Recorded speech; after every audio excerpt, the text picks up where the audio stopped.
Tyndall effect. The Tyndall effect is the scattering of light by particles in a colloid or in a very fine suspension. It makes a beam of light visible when it passes through such a mixture. Examples: sunlight streaming through the trees in a forest, fog or dust scatters the light. A flashlight beam in a misty room. Light passing through a glass of milk and water mixture. Key point: it helps distinguish between a true solution, no Tyndall effect, and a colloid, shows Tyndall effect.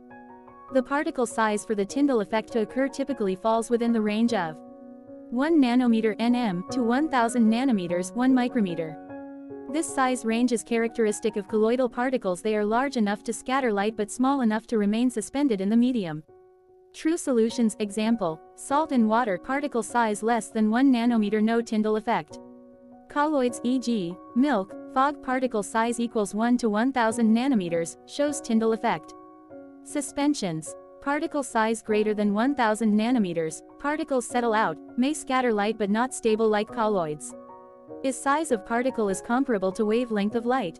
Yes, the particle size in colloids 1-1000 nanometers is comparable to the wavelength of monochromatic light, especially visible light, which typically ranges from 400 nanometers violet to 700 nanometers red.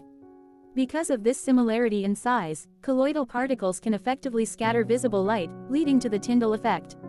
If particles are much smaller than the wavelength, like in true solutions, no scattering occurs.